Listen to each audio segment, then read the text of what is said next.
Olá! Muitos não acreditam na veracidade do dilúvio. Não acreditam que o dilúvio possa ter acontecido em todo o planeta. Não acreditam que, de fato, o mundo foi encoberto por água e apenas uma família se salvou. Noé, sua esposa e seus filhos e suas esposas. Mas, de fato, quando a gente começa a ler a Bíblia, em alguns trechos dela, a gente acaba tendo dúvida. Por exemplo, quando a gente lê aqui Números, falando ali do povo de Israel, falando de Moisés, um pouco antes de Moisés ser chamado para resgatar o povo de Israel, é dito ali no capítulo 13, o verso 33, o seguinte: também vimos ali gigantes, os descendentes de Anak. Perto deles nós nos sentimos tão pequenos como gafanhotos, e para eles também parecíamos gafanhotos. Ora, gigantes, homens muito, muito grandes. De onde surgiram esses homens muito grandes? Se na arca de Noé apenas entrou Noé, sua esposa e seus filhos, de onde saíram esses gigantes? Isso não é uma forma de pôr em xeque a questão do dilúvio? Como que poderiam ter gigantes se apenas pessoas comuns foram salvas? E tão poucas. Esta e muitas outras questões você vai acompanhar agora, pois está no ar, na mira da verdade.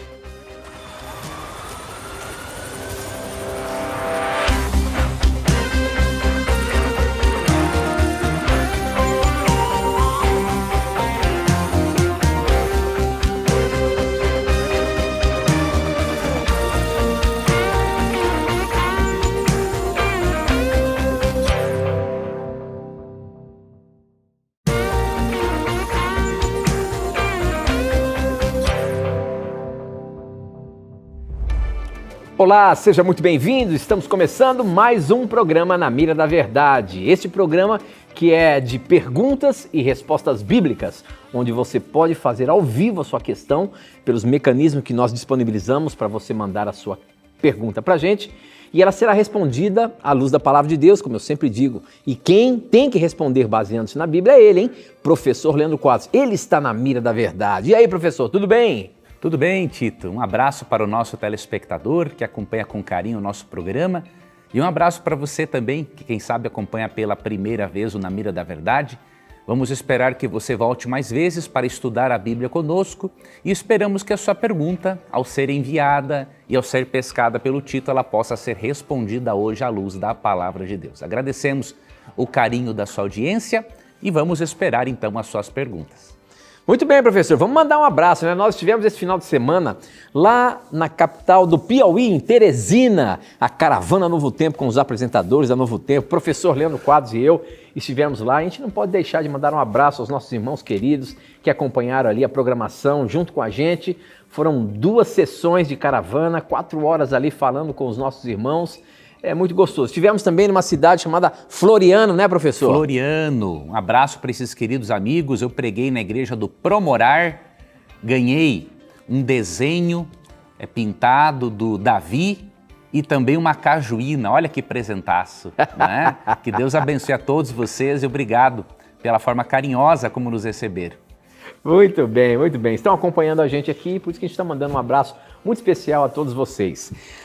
Professor Leandro Quadros, nós abrimos aqui, porque essa foi uma pergunta que chegou aqui no nosso Instagram. Sempre que a gente, antes de começar o programa, coloca ali um videozinho do Instagram e do Facebook para você mandar suas perguntas, você que acompanha essas redes sociais. Essa aqui chegou pelo nosso Instagram, quem mandou foi o Rafael Aparecido. E essa questão acaba trazendo dúvidas com relação ao dilúvio. Ele perguntou assim, boa noite, se o dilúvio só sobreviveram quem estava dentro da arca, como que em Números 13:33 mencionam gigantes descendentes de nefilins? Muito bem. Ali na arca, como nós falamos, como abrimos o programa aqui, apenas entrou a família de Noé, seus 2 filhos com suas filhas. Agora, professor, é estranho a gente ver que depois tem gigantes aí, porque a Bíblia destaca, né? Eram homens muito grandes, né? A ponto de as pessoas que estavam perto desses gigantes pareciam gafanhotos, assim, uma forma figurada de mostrar a tamanha pequenez e o tamanho grandioso que eram esses seres. Onde é que surgiram esses seres? Isso daí não é uma forma de pôr em xeque a questão do dilúvio, uma vez que apenas a família de Noé foi salva? Não, esse texto não gera nenhum problema se nós analisarmos com atenção. Em primeiro lugar, Noé viveu, né, cerca de 500 anos. Então o que isso demonstra? Né? A vitalidade de Noé fazia parte do período pré-diluviano. Então Noé não era um homem nada pequeno. Ou seja, poucas gerações do Éden, né? Sim, Noé, seus filhos, seus descendentes eram pessoas enormes. Então o que acontece? A vitalidade deles demonstra que pessoas de grande estatura sobreviveram, que foi neste caso Noé, seus descendentes e depois esses descendentes dos filhos de Noé. Nós não devemos confundir os gigantes de Gênesis 6:3 com esses aqui de Números 13. Por quê? Porque o termo gigantes, nefilins, ele não destaca simplesmente uma estatura física. Ele destaca guerreiros poderosos e gigantes em maldade. Então, quando diz que gigantes habitavam sobre a terra no período pré-diluviano, ali está falando de um grupo de seres humanos que eram, diríamos, gigantes na maldade, na crueldade. É que nós costumamos ler a Bíblia com os olhos de Hollywood, né? Você assistiu um filme, você viu um enorme gigante e aí você vê o termo gigante na Bíblia, você já imagina, nossa, devia ser uma coisa assim absurda do tamanho do King Kong, e aí as pessoas parecem, não, você não pode ler a Bíblia desse jeito. Você não pode, você tem que dissociar a mentalidade hollywoodiana, as fantasias apresentadas nos filmes da realidade bíblica. Então todos os seres humanos eram de grande estatura no período pré-diluviano. Biblicamente, o ser humano foi evoluindo nesse aspecto físico, inclusive mental. Né? Na Bíblia, a Bíblia não é como a macroevolução das espécies, que diz que evoluímos de um organismo mais simples para o mais complexo. Na Bíblia, não. É do mais complexo para o simples. Então, a estatura que temos hoje é o resultado da degeneração ocasionada pelo pecado. Perdemos acesso à árvore da vida, não temos a mesma quantidade de bons nutrientes que os alimentos tinham anteriormente, então nós estamos num processo de degeneração. Óbvio que esses gigantes aqui de Números 13 eram pessoas de uma raça bem maior do que os israelitas, porque eles se sentiram pequenos perto deles. Só que, como o Tito falou antes, é uma linguagem metafórica, exagerada. Não quer dizer que literalmente eles pareciam gafanhotinhos perto dos seres humanos. Ele está dizendo o seguinte, olha, perto deles nós somos gafanhotos. Né? E o que aconteceu em Números 13, o que acontece hoje? Eu tenho 1,80. Agora, eu já passei perto de jogador de basquete, quando fui fazer programação nos Estados Unidos, os caras com 2,20 metros, eu era um nada perto dele. Você entendeu? Então essa desproporção de tamanhos só nos mostra o quê? Que o pecado foi degenerando a raça humana, uns vão ser bem maiores do que outros, e é apenas na volta de Jesus, quando ele glorificar-nos, transformar o nosso corpo para ser semelhante ao dele, como diz Filipenses 13, 20 e 21, é que vai haver normalmente aquele padrão, não só de tamanho, quanto de vitalidade mental, vitalidade física, vitalidade intelectual, nível elevadíssimo de espiritualidade, porque estaremos conectados diretamente com o próprio Deus. Então essas desproporções aqui em Números 13 só retratam o que acontece hoje. Hoje não tem seres humanos com os mesmos tamanhos. Por quê? Porque o pecado degenerou a nossa raça. Uns vão ser maiores, outros menores. Isso é assim mesmo, isso faz parte do mundo pós-pecado. Ok, muito bem. Olha aí, as perguntas sendo respondidas aí pelo professor Leandro Quadros, mostrando na Bíblia, né? Muito bem. Olha só, para você participar do nosso programa, você pode mandar as suas perguntas agora, através do nosso WhatsApp ou o nosso SMS. O número é 12 98212 98151 0101. Anota aí, 12 98151 0101. Eu recebo aqui na hora, como não para de chegar as perguntas. Você pode também pelas redes sociais, pelo Facebook, namiradaverdade.nt, pelo nosso Instagram, @namiradaverdade. Ó, estão ligando para cá. Não pode ligar, é só mensagem. Eu não tenho como atender a sua ligação, então vai levar um não. Toma. Mande a sua pergunta para a gente, como por exemplo essa aqui, quem mandou foi a Ana Estela, pelo nosso WhatsApp. E ela pergunta assim, professor, pergunta interessante. Me explique, pastor, por que Deus foi para o deserto para ser tentado pelo diabo? Como é que Deus foi levado pelo Espírito Santo ao deserto para ser tentado pelo diabo? Por que ele tinha que ser tentado pelo diabo, professor? Ou ele não tinha, isso aconteceu. Por que ele foi para o deserto assim que ele se batizou? Aqui Mateus capítulo 4, verso 1, é dito assim: a seguir foi Jesus levado pelo Espírito ao deserto para ser tentado pelo diabo. Aqui existe uma coisa muito interessante. Cristo estava numa luta, como sempre esteve, a partir do momento que Lúcifer pecou, uma luta contra o mal. Cristo deveria, ao longo da sua trajetória, além de pagar pelos pecados dos seres humanos na cruz, ele tinha que mostrar que as insinuações de Satanás eram indevidas e incorretas. Cristo, ele é apresentado em 1 Coríntios 15, 45 como o segundo Adão. Por quê? Cristo, o segundo Adão, vence onde o primeiro Adão não venceu. Para você analisar com mais profundidade esse capítulo, nós não temos tempo de fazer isso agora, eu quero traçar brevemente uns paralelos entre Cristo, o segundo Adão, de acordo com 1 Coríntios 15, 45, com o primeiro Adão. Para você ver uma coisa, em Mateus 4, ao Cristo ser tentado pelo diabo, Cristo mostra para o universo que Adão não precisava ter pecado. Primeiro paralelo, Adão tinha uma natureza física e interna perfeita. Adão e Eva não poderiam ser tentados internamente, apenas externamente. Cristo tinha uma natureza interna também perfeita. Cristo não poderia ser tentado internamente porque ele não era um pecador, mas Cristo poderia ser tentado externamente. Com mais facilidade ainda que Adão, porque Cristo não veio com o corpo de Adão perfeito antes da queda. Cristo veio com a natureza interna perfeita antes da queda, mas o corpo não.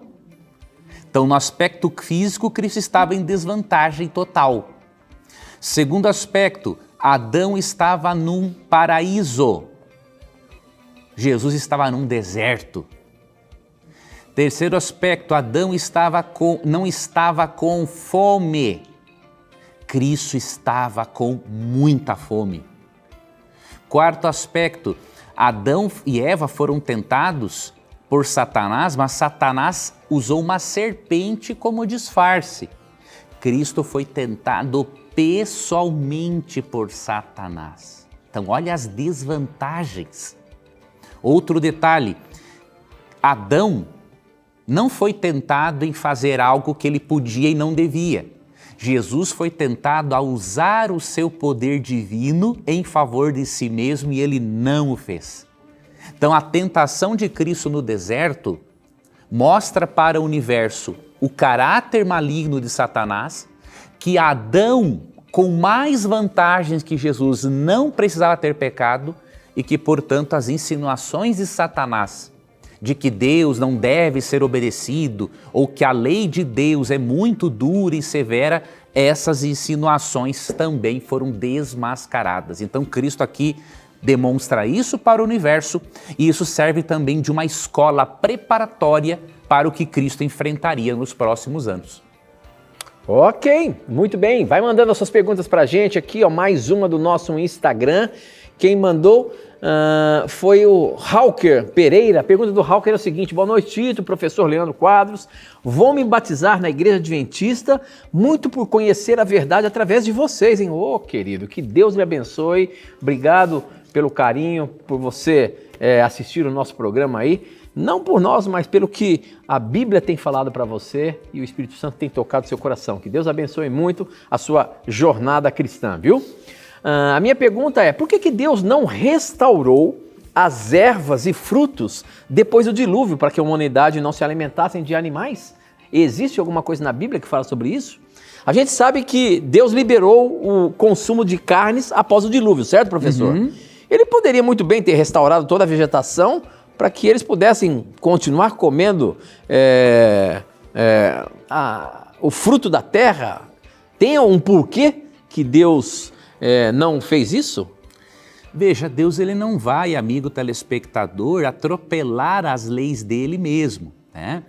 Deus, quando faz milagres, Deus ele não transgride as leis da física que ele mesmo criou. O que ele faz, ele usa de outras leis e recursos que nós não conhecemos. Então Deus respeitou as leis que ele mesmo estabeleceu, deixando que a vegetação, que os frutos se desenvolvessem no seu devido tempo. Nós temos que lembrar que Deus faz milagres, mas nós não podemos colocar os milagres de Deus em antagonismo com as leis que ele criou. Se Deus quisesse, ele poderia acelerar o processo, mas ele não fez. Ele não age contra as leis dele, porque se ele age contra as leis dele, ele cria uma total desarmonia no ecossistema, no universo e tudo mais. Agora, professor, tem um outro detalhe, não sei se eu estou certo nisso que eu vou te dizer, você pode me corrigir e ajudar o nosso telespectador. Me parece que ali, logo depois do dilúvio, eu acho que Deus também quis reduzir um pouco de tempo do ser humano, não é? Porque até antes do dilúvio se vivia 600, 700, 900 anos. Sim. Né? E eu acho que até mesmo o próprio consumo da carne fez com que o ser humano fosse reduzindo o seu tempo de vida. Estou certo nisso? Está certíssimo, Tem um comentário, Tito, muito interessante, né, de Ellen White sobre esse assunto, no livro Patriarcas e Profetas, né? O alimento carne, mesmo que não seja um pecado comer a carne, porque Deus liberou, mas ele não liberou todas, né? As carnes imundas ele considera um pecado. O regime cárneo serviu, sim, em grande medida para a redução da expectativa de vida da humanidade, sim. A humanidade era extremamente longeva e juntamente com a longevidade estava a longevidade do mal, né? Então Deus acabou realmente reduzindo a expectativa de vida do ser humano através de uma dieta que não era a original proporcionada por Deus no Jardim do Éden, né? E a ciência comprova, né, que quanto mais saudável, vegetariana é a dieta, mais tempo de vida a pessoa pode ter. Óbvio, isso é apenas um fator, não é? Tem que ter outros fatores associados, como por exemplo, né, a atividade física, entre outras coisas. Deixa eu aproveitar, professor, e dizer que você pode ter um conhecimento mais aprofundado sobre esse assunto de carnes e tudo mais no guia de estudo, a Revista Esperança Novo Tempo na Mira da Verdade, escrita pelo professor Leandro Quadros. Você pode ter essa revista, esse guia de estudo aí na sua casa sem você pagar nada. Basta você ligar para a gente nesse número que está aparecendo aí na sua tela.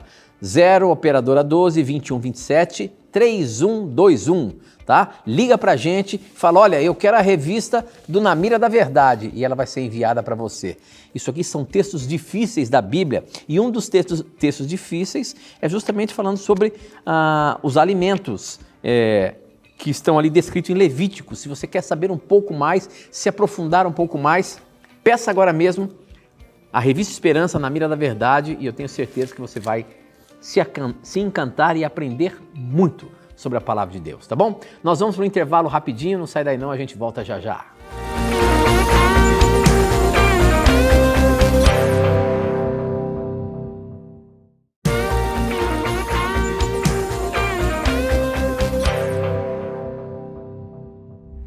Já estamos de volta ao vivo e você pode mandar as suas perguntas para a gente através do nosso WhatsApp, nosso SMS, através das redes sociais Facebook e Instagram. É só você mandar pelo WhatsApp para o número 12 981510101. Eu recebo aqui na hora. Olha só, é só falar o número, as perguntas chegam, sem parar. Muito bem, você pode usar as redes sociais pelo Facebook, namiradaverdade.nt, pelo Instagram, Na Mira da Verdade. O telefone que está me ligando aqui vai receber um não. É para você mandar mensagem. Mande a sua pergunta pelo nosso WhatsApp. Não é para ligar para cá. Eu não vou atender a sua ligação. Tá bom? Manda a sua pergunta pra gente, participe. Como, por exemplo, essa aqui que mandou foi a Rose Mioso Kuds. A pergunta dela é a seguinte, professor. Boa noite, Tito, professor Leandro. Eu e meu esposo não perdemos um programa. Aprendemos muito com vocês. Eu gostaria que vocês me explicassem melhor Atos 8, 39 e 40, que fala sobre o arrebatamento de Felipe. Meu nome é Rose e o meu esposo é o Rodolfo. Um abraço para vocês, queridos. Realmente ali em Atos tem um episódio cabuloso, professor. Essa questão de Felipe. Como é que você pode explicar isso para a gente? Vamos lá entrar então em Atos, capítulo 8, o verso 39 e 40, certo? Uhum. Quer que eu leia aqui? Pode ler. Nós lemos assim, ó. Quando eles estavam saindo da água, o Espírito... Felipe tinha batizado aqui um eunuco, né? Quando eles estavam saindo da água, o Espírito do Senhor levou Felipe embora. O funcionário não viu mais Felipe, porém, continuou a sua viagem cheio de alegria. De repente, Felipe se encontrou na cidade de Azoto e seguiu viagem anunciando o evangelho por todas as cidades até chegar a Cesareia. Ora, aparentemente o rapaz sumiu e apareceu em outro lugar, professor. Como é que você explica isso? Quando você lê isso na Bíblia, isso aí põe em dúvida, hein?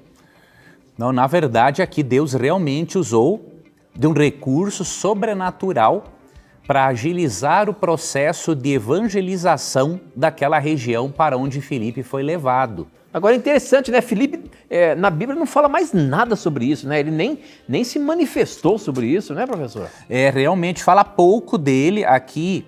O caso mais específico, ali em Atos 21, 8 e 9, eu me recordo que fala das filhas dele, que eram profetisas. Uhum. Mas uma história mesmo assim, mais significativa dele, é esta de Atos 8, 26 até o 40. Ele está aqui, um anjo de Deus, depois o Espírito Santo se comunica com ele, para ele pregar a um eunuco, a um alto oficial, que está, um etíope, diz aqui o texto, o verso 27, um alto oficial de Candace, rainha dos etíopes. E aí este homem estava lendo algo a respeito do texto bíblico e Deus orientou Felipe a evangelizá-lo. Felipe o evangeliza, o batiza, ele aceita Jesus como Salvador, e o verso 39 fala que o Espírito do Senhor arrebatou a Felipe, não o vendo mais o eunuco. Então isso foi algo sobrenatural realmente, né? E aí o propósito desse arrebatamento está aqui no verso 40, ó. Mas Felipe veio achar-se em Azoto e, passando além, evangelizava todas as cidades até chegar a Cesareia. Eu olhando aqui numa nota de rodapé, Azoto era uma antiga cidade litorânea de Asdod, uma das 5 cidades filisteias localizadas a cerca de 30 quilômetros ao norte da costa de Gaza e aproximadamente 95 quilômetros ao sul de Cesareia. Então, o Espírito Santo se utilizou, sim, desse recurso sobrenatural, o transportou para outro lugar para que ele evangelizasse as outras nações. Ou seja, quando Deus quer pregar o evangelho, quando ele quer atingir pessoas, não há limites para o que ele pode fazer. Nós sabemos de histórias incríveis de Jesus Cristo aparecendo a muçulmanos que têm se convertido a Jesus Cristo por meio de sonhos. Então, Deus se utilizou, se utiliza e no derramamento final do Espírito Santo, conhecido como chuva serôdia, Deus vai se utilizar muito mais ainda de milagres e sinais poderosos para pregar o Evangelho. Muito bem, professor, muito bem. Nós temos agora, temos uma pergunta que o pessoal manda por vídeo para a gente. Então vamos ver quem é que está mandando uma perguntinha aqui para o professor Leandro Quadros. Vamos ver.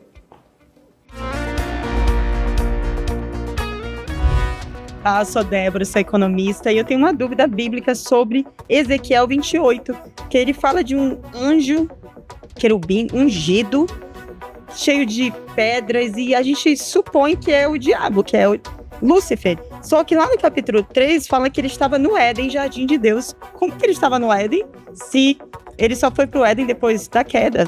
Então é confuso. Eu queria que o senhor explicasse, pastor, essa dúvida. Obrigada. E aí, professor, como é que você se sai dessa? Ó, o anjo de Ezequiel 28 é o título. Opa, tô brincando. Não, me enganei, não é que é título. isso? Era um querubim da guarda. Tá louco. Agora Tá eu detonei o muito camarada cansado aqui. da viagem, viu? A cabeça não tá funcionando direito. O anjo era um homem chamado Lúcifer Tito aqui, né? Não, vamos lá, vamos seguir adiante aqui. Amigos, é o seguinte. O verso 3, quando fala que ele estava no Éden, jardim de Deus, o Éden, jardim de Deus aqui, equivale ao paraíso onde ele se encontrava. Eu vou mostrar aqui para você algo. Quer ver uma coisa? Aqui, ó. Aqui, ó. Éden, jardim de Deus e Monte Santo de Deus equivalem. Ó, estavas no Éden, jardim de Deus, de todas as pedras preciosas te cobrias. E aí aqui descreve, né, todas as pedras preciosas que faziam parte desta vestimenta deste ser. Aí no verso 14, ó, tu eras querubim da guarda e ungido. Aqui há uma mensagem contra o rei de Tiro, mas também há uma mensagem para Lúcifer na condição dele antes da queda, né? Porque um ser humano não é chamado de querubim. E te estabeleci, permanecias no Monte Santo de Deus, no brilho das pedras andavas. Então, no Monte Santo de Deus e Éden, jardim de Deus, é a mesma coisa aqui no texto. Aqui há um paralelismo. Então, aqui se refere ao paraíso, onde vive Deus, de onde Lúcifer foi expulso. Não é o Tito aqui no texto, tá? Algumas semelhanças, mas ignora, não é o Tito aqui, tá bom? Ele tá cansado, viu, gente, por causa da viagem. Muito bem, professor, muito bem. Essa forma gostosa da gente apresentar os mais diversos assuntos aqui é para você se sentir à vontade em estudar a palavra de Deus. Nós temos que cada vez mais nos motivar a estudar esse livro sagrado que eu costumo dizer que é o nosso manual de sobrevivência. E como é gostoso a gente ver as histórias, aprender o que foi escrito no passado para entendermos o nosso presente e ainda sabermos o que vai acontecer no futuro. Este é o meio pelo qual você pode ter esses argumentos para você entender a razão da sua vida. Leia a Bíblia, estude mais, pesquise mais. Tenho certeza que você vai se enriquecer de um conteúdo que vai ser bom para a sua vida, tá bom? Manda sua pergunta para a gente, como por exemplo essa daqui, que chegou pelo nosso SMS, lá aquelas perguntas, as mensagens enviadas que nós começamos o programa fazendo sobre isso desde 2009 e ela continua ativa ainda. Olha só a pergunta, deixa eu ver se tem o nome da pessoa. Infelizmente não tem o nome da pessoa, mas pergunta o seguinte: boa noite. Ah não, tem assim, me chamo Israel. Queria saber sobre o livre-arbítrio que temos hoje. Se no céu ainda vamos ter o livre-arbítrio, ou seja, vamos poder fazer escolhas lá no céu? Professor, nós vamos continuar com o nosso livre-arbítrio ou ele vai ser cessado a partir do momento que estivermos salvos no céu? Interessante pergunta. O nosso livre-arbítrio, amigo telespectador, ele existe, porém é corrompido. Existem dois extremos, né? Alguns pensam que o nosso livre-arbítrio é total, que nós podemos fazer o que quisermos sempre. Não é bem assim, né? Romanos 7, por exemplo, Paulo diz claramente que o bem que ele queria fazer, ele não fazia, e aquilo que ele não queria fazer, ele acabava fazendo. Então, o nosso livre-arbítrio é corrompido. Um outro extremo é que dizem os calvinistas mais rígidos, né, que o ser humano não possui nada de livre-arbítrio. Isso também não é verdade, porque senão todos os textos que nos convidam ao arrependimento perdem o sentido. Romanos 2,4 diz que o Espírito nos conduz, não que nos obriga a nos arrependermos ou que nos predestina a nos arrependermos. Não. O nosso livre-arbítrio, ele é limitado, com certeza, mas ele existe, tá? Se não existisse o livre-arbítrio, nós não seríamos seres morais responsáveis. Alguns calvinistas tentam resolver esse problema fazendo uma diferença entre livre-arbítrio e livre-agência, o que para mim também não faz sentido. Como que eu vou ter livre-agência se eu não tenho nada de livre-arbítrio? Então, para mim também isso não faz sentido.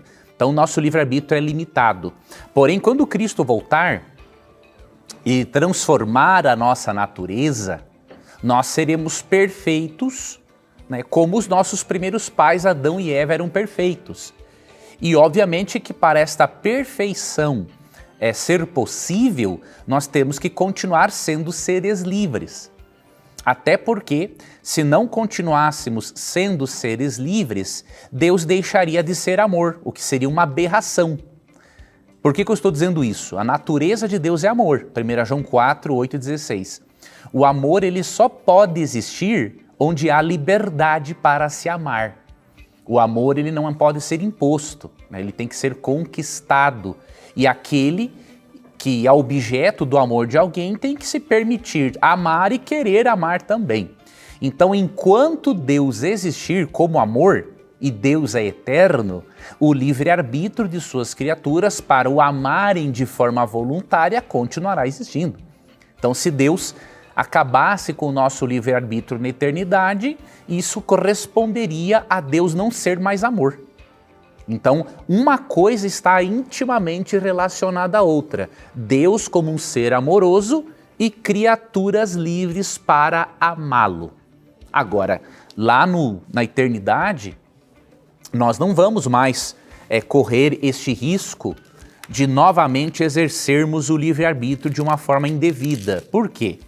Primeiro, porque a Bíblia promete em Apocalipse 21:4 que não vai mais existir morte. Então, se não vai existir morte, não vai haver mais o quê? Pecado. E pecado, de acordo com Romanos 6:23, é a transgressão da lei. Então, se não vai existir morte, não vai existir pecado, não vai existir desobediência, que é pecado, então o mal não se levantará pela segunda vez. Então, é o que promete a Bíblia. E um segundo aspecto que devemos considerar é que hoje, você e eu, bem como todo o universo, já está mais do que vacinado contra o mal. Hoje nós conhecemos todos os resultados do mal, do pecado, da dor, do sofrimento, da morte. Então, nós temos uma série de dados e ainda aprenderemos mais coisas quando estivermos no céu para vermos que realmente o livre-arbítrio tem que ser usado da forma correta, ou seja, para amarmos a Deus e nos colocarmos de acordo com a vontade daquele que criou todas as coisas. Muito bem, muito bem. Nós, infelizmente, hoje não estamos conseguindo transmitir o nosso conteúdo pelo Facebook, mas estamos ao vivo através do nosso YouTube. E você que está aí nas redes sociais, compartilhar o link do site da Novo Tempo, né, do YouTube da Novo Tempo, Novo Tempo ao vivo. Você tem a programação ao vivo. E nós temos aqui pessoas que estão no chat mandando perguntas para a gente. Eu vou colocar uma pergunta aqui, por exemplo, do Luiz Teles. E ele pergunta para a gente o seguinte: por que Jesus colocou 2 querubins protegendo a árvore da vida? A Bíblia fala isso lá no início, em Gênesis, né? Mas por que foi preciso colocar 2 querubins ali protegendo a árvore da vida, professor? Eu vou ampliar um pouquinho a pergunta. O Jardim do Éden ficou até o dilúvio aqui na Terra? Sim, nós temos como vermos isso aqui no texto, ó. Primeiro, Gênesis 3, 22 a 24 diz assim: Então disse o Senhor Deus, eis que o homem se tornou como um de nós, conhecedor do bem e do mal. Assim que não estenda a mão e tome também da árvore da vida e come e vive eternamente. O Senhor Deus por isso o lançou fora do jardim do Éden, a fim de lavrar a terra de que fora tomado. E expulso o homem, colocou querubins ao oriente do jardim do Éden e o refugir de uma espada que se revolvia para guardar o caminho da árvore da vida. Então aqui o texto não fala quantos querubins, não é, foram colocados para guardar o jardim, mas realmente foram colocados porque Adão e Eva não deveriam mais ter acesso à árvore da vida, para que eles não fossem imortalizados como pecadores. Então esta aqui é a razão. Agora, sobre o Jardim do Éden, nós temos aqui uma evidência interessante aqui no texto bíblico. Deixe-me ver aqui em Gênesis capítulo 4. Gênesis capítulo 4 mostra que, deixa eu ver qual é o versículo. É no capítulo 4 mesmo. A partir do versículo 2. Depois deu à luz a Abel, seu irmão. Abel foi pastor de ovelhas e Caim lavrador. Aconteceu que no fim dos tempos trouxe Caim do fruto da terra uma oferta ao Senhor. Abel, por sua vez, trouxe das primícias do seu rebanho e da gordura deste. Agradou-se o Senhor de Abel e de sua oferta, ao passo que de Caim, de sua oferta, não se agradou. E aí, os eruditos veem nesse texto aqui uma referência a Caim e Abel indo até a porta do Jardim do Éden. Então quer dizer que neste momento o Éden ainda continuava aqui. E aí no verso 16, depois que ele conversa com Deus, Caim, após matar o irmão, diz assim, ó: retirou-se Caim da presença do Senhor e habitou na terra de Nod, ao oriente do Éden. Quer dizer que neste momento que Caim sai da presença do Senhor e vai para uma terra que é a oriente do Éden, então o Éden ainda estava aqui na terra. Então é provável sim que antes do dilúvio, ou momentos antes, na verdade, talvez um pouco depois deste momento, Deus tenha tirado o Éden daqui. Mas nós não temos como precisar quando isso aconteceu. Muito bem, muito bem. Olha aqui no Instagram, pessoal mandando pergunta. Tem uma pergunta aqui da Elaine. A Elaine, ela pergunta o seguinte: somos anjos da esperança. Obrigado, querida, por você ser anjo da esperança, você ser Novo Tempo, você fazer tudo isso aqui acontecer. É através do Anjos da Esperança, por exemplo, que nós temos um novo programa que vai surgir agora. Logo mais aqui, depois do programa Na Mira da Verdade, você acompanha o Anjos da Esperança, e ali você vai ter mais informações. Está nascendo aí um novo programa com a doutora Rosana Alves, falando sobre mente, falando sobre uma série de coisas que vai ser muito legal. E vai estar aqui na grade da TV Novo Tempo. Agora, como é que a gente consegue trazer novos programas para cá? Graças aos nossos Anjos da Esperança. Pessoas como você, Elaine, que tem contribuído para que a Novo Tempo continue crescendo e alcançando mais e mais vidas. Através daquilo que a gente faz aqui, nós estamos alcançando milhares, milhões de pessoas. E muitos têm tido a sua vida transformada. Seja um Anjo da Esperança, liga pra gente, 0 Operadora 12 21 27 30 30, faça o seu cadastro, faça a sua doação da forma como você quiser e o quanto você quiser, tá bom? Seja um anjo. Obrigado, viu, Elaine, por você ser uma Anjo da Esperança, um Anjo da Esperança. A pergunta dela é o seguinte: quando nós somos cremados, podemos jogar as cinzas? As cinzas podem ser jogadas em outros lugares, como por exemplo no mar? Porque a Bíblia diz que na ressurreição os sepulcros serão abertos. Tem algum problema, por exemplo, as cinzas serem jogadas no mar, ser jogadas no campo, ou precisa ser enterrada, professor? O que isso tem a ver com a ressurreição e a abertura das sepulturas, como em alguns detalhes a Bíblia fala? Veja, para Deus, amigo telespectador, não tem diferença alguma se a pessoa vai ser sepultada ou se alguém morreu no fundo do mar e o corpo se decompôs lá, foi comido por bichos. Para Deus é indiferente. Deus vai recriar o ser humano, né, da mesma base que Deus havia criado nossos primeiros pais, que é do pó da terra. Né, os nossos vários minerais que estão presentes no nosso corpo estão presentes no pó da terra. Então, Deus ele pode recriar qualquer coisa, até mesmo a matéria. Deus é o criador da matéria. Então, ele pode recriar coisas que já existiram. Se ele criou a matéria a partir do nada, ele pode recriar coisas que já existiram. Tem um texto aqui em Apocalipse, quero ver se eu me recordo. Acho que é Apocalipse 20. Professor, vamos fazer o seguinte? Eu tenho que ir para um intervalo rápido. Achei. Você achou aí? Apocalipse 20, verso 13, ó. Então Deu o mar os mortos que nele estavam. A morte e o além entregaram os mortos que neles havia. Ou seja, não importa a forma como morreu, Deus vai ressuscitar todos e todos passarão pelo juízo divino. Ok, muito bem, muito bem. As respostas dadas pelo professor aí é muito esclarecedoras, né? A gente tem que ir para o intervalo rapidinho. Aproveite o intervalo, faça sua pergunta e mande para a gente. A gente volta já já.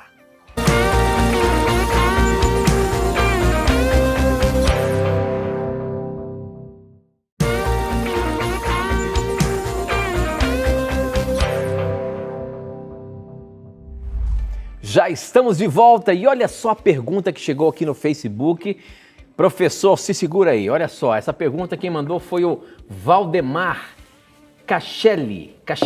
A pergunta dele é uma afirmação aqui, meio com pergunta. Ele disse o seguinte: os protestantes dizem que Pedro não foi o primeiro papa porque Pedro era casado. Mas espera aí, será que não tem um pouquinho de inteligência?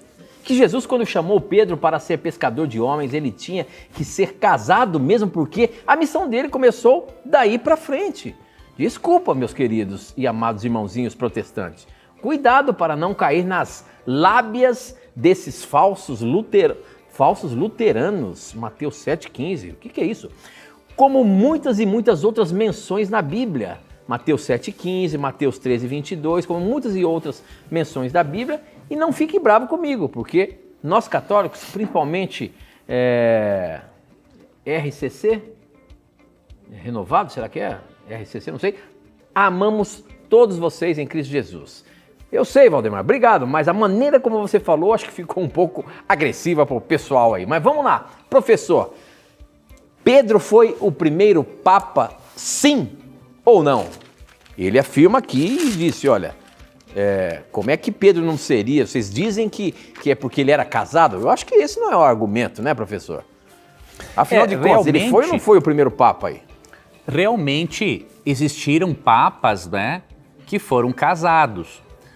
Quando nós argumentamos que Pedro foi casado, isso é para mostrar uma coisa importante, que não há na Bíblia uma proibição para um sacerdote não casar.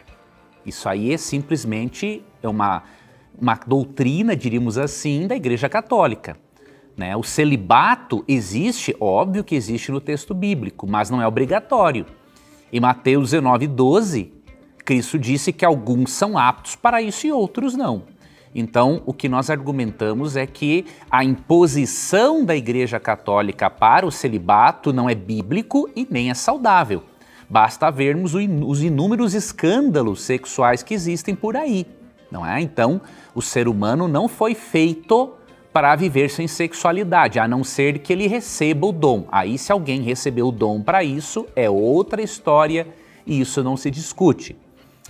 Agora, meu irmão católico, uma razão clara para nós, pela qual Pedro nunca foi papa, é a seguinte: você tem que considerar que Pedro nunca se considerou ele só o líder principal da igreja e muito menos em Roma. Se você ler o livro de Gálatas, você vai perceber que não era apenas Pedro, mas outros 2 apóstolos eram tidos como colunas da igreja.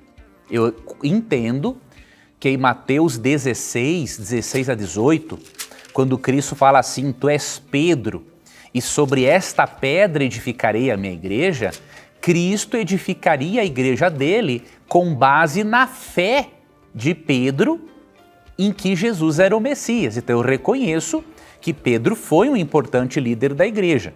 Agora, a primazia de Pedro, como é defendida na Igreja Católica, ela não tem base bíblica. E eu vou lhe mostrar aqui um texto. Gálatas capítulo 2, versículo 9. Preste atenção aqui, meu irmão. E quando conheceram a graça que me foi dada, Tiago, Cefas, que é Pedro, e João, que eram reputados colunas no plural, me estenderam, a mim e a Barnabé, a destra de comunhão, a fim de que nós fôssemos para os gentios e eles para a circuncisão. Paulo não diz aqui que Pedro era a coluna da igreja. Ele diz que Tiago, Pedro e João eram tidos como colunas da igreja. Eu não posso deixar de lado um texto bíblico desse para aceitar uma tradição eclesiástica que não está de acordo com o texto bíblico, você entende? Outro detalhe em Atos 15. Quem presidiu o concílio de Jerusalém? Não foi Pedro, foi Tiago. Então veja, eu concordo que alguns argumentos, que alguns protestantes podem usar são realmente indevidos. Mas, meu irmão, o primado de Pedro não tem base bíblica. Se você ler com atenção, você vai perceber que ele foi sim um importante líder da igreja, só que Tiago, Cefas e João. Curioso que Tiago é mencionado em primeiro, Pedro em segundo e João em terceiro. Se Pedro tivesse todo o primado que a igreja dá a ele para justificar a sucessão papal, com certeza Pedro aqui seria mencionado como o primeiro. Porém, essa sucessão papal com base em Pedro, meu irmão, digo com todo respeito, ela possui apenas base na tradição eclesiástica, mas não possui base no texto bíblico. Ele deve nortear a tradição, e não a tradição querer reinterpretar o texto e dizer aquilo que o texto não diz. Obrigado, professor. Obrigado a você também, Valdemar, que mandou sua pergunta. E olha, você pode debater a gente disponibiliza aí os nossos canais para que vocês possam reargumentar sobre o que nós falamos aqui. O importante é vocês participarem, é nós participarmos juntos, porque isso só engrandece o conhecimento da palavra de Deus, a gente ver as opiniões, o que a Bíblia fala sobre isso e nos enriquece, com certeza enriquece a nossa audiência. Obrigado pela sua pergunta aí, viu? Obrigado aos mais diversos irmãos de todas as denominações que acompanham o programa Na Mira da Verdade aqui. É muito gostoso, nós como irmãos em Cristo Jesus podemos aprender mais e mais da palavra de Deus. Pode mandar a sua pergunta, dizer de qual igreja você é. Isso é muito bom para a gente fica feliz em saber que os nossos irmãos de outras igrejas estão acompanhando o nosso estudo da Bíblia aqui, tá bom? Professor, tem mais uma pergunta aqui. Essa pergunta, quem mandou foi o Felipe Augusto, ele sempre acompanha o programa, ele diz o seguinte: os anjos são espíritos ministradores e muitos interpretam o termo espírito como imateriais, mas eles são assim ou possuem um corpo material? A Bíblia diz que eles são anjos, são espíritos ministradores. Agora a pergunta é, eles são imateriais ou possuem corpos mesmo, professor? Boa pergunta. Ali realmente Hebreus 1,14 diz que os anjos são espíritos ministradores enviados a serviço da salvação daqueles que creem. Só que você percebe que quando a Bíblia usa esse termo em referência aos anjos, está falando da natureza espiritual deles, ou seja, eles não são seres de carne e ossos como nós, mas certamente eles têm uma forma, eles têm sim uma forma corpórea, né? Do contrário, não poderíamos manter relacionamento com eles na eternidade. Tá? Você vê na Bíblia que os anjos eles têm poderes especiais e muito diferentes de qualquer capacidade humana, né? Você vai, por exemplo, para Gênesis 18. Você vê que anjos têm o poder da personificação. Eles se transformaram em seres humanos, inclusive se alimentaram juntamente com Abraão para poder comunicar uma mensagem a ele. Então, os anjos têm poderes incríveis. Você vai, por exemplo, para Daniel capítulo 10. Né? Você percebe ali anjos tendo uma batalha. Você vê que o anjo Gabriel, quando foi atender uma oração e trazer uma mensagem para o profeta Daniel, um anjo que estava influenciando ali a maldade na Pérsia e depois outro na Grécia, iria se interpor ali para lutar com ele. Então, quando a Bíblia fala que os anjos são seres espirituais, fala que eles têm uma natureza diferente da nossa. Porém, isso não significa que são seres incorpóreos no sentido de que na eternidade não vamos poder vê-los ou poder tocá-los. Óbvio, são anjos, são seres de um nível espiritual, tem uma outra forma corpórea, uma outra matéria, diríamos assim, mas nós não temos como saber como é isso. Apenas na eternidade, quando conhecermos pessoalmente esses seres, é que podemos ter um conhecimento maior da natureza deles. Lá, por exemplo, em Jó, no livro de Jó, capítulo 34, verso 7, se eu não me engano, eles são apresentados como cantando, né? No momento em que Deus cria o nosso mundo. Ali usa uma expressão, né? As estrelas da alva, que é uma referência aos anjos. Deixa eu ver se é Jó 34 mesmo. Só para dar aqui o versículo correto.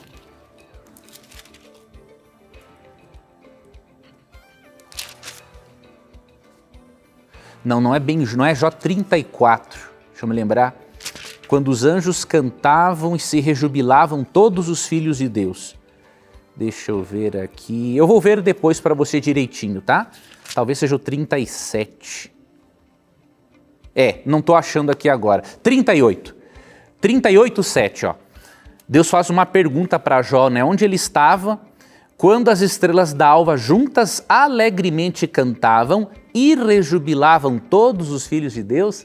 Então os anjos são apresentados como filhos de Deus e como seres cantantes. Então, obviamente, que eles têm essas capacidades pessoais, né? De cantar, de se relacionar, de terem sentimentos, de executarem as ordens de Deus. Então são seres espirituais, sim, não são de carne e osso, mas são de uma outra matéria, de uma outra natureza que só vamos conhecer plenamente quando estivermos na eternidade.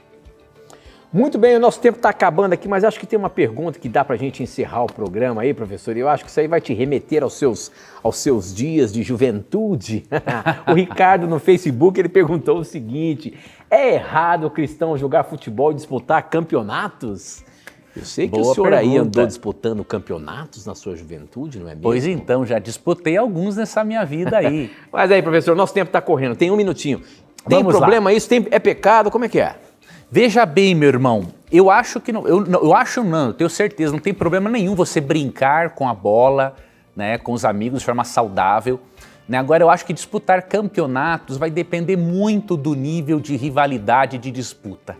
Né? Tudo aquilo que tem muito nível de rivalidade, de disputa, e especialmente entre um grupo de pessoas que você não conhece, a possibilidade dos ânimos se acirrarem é muito grande. Então procure praticar o esporte sem esse nível de rivalidade, porque aí você não vai enfrentar maiores riscos, o esporte vai fazer bem para o seu corpo, não vai te estar produzindo tanta adrenalina, e jogar adrenalina desnecessária para o sangue não vale a pena.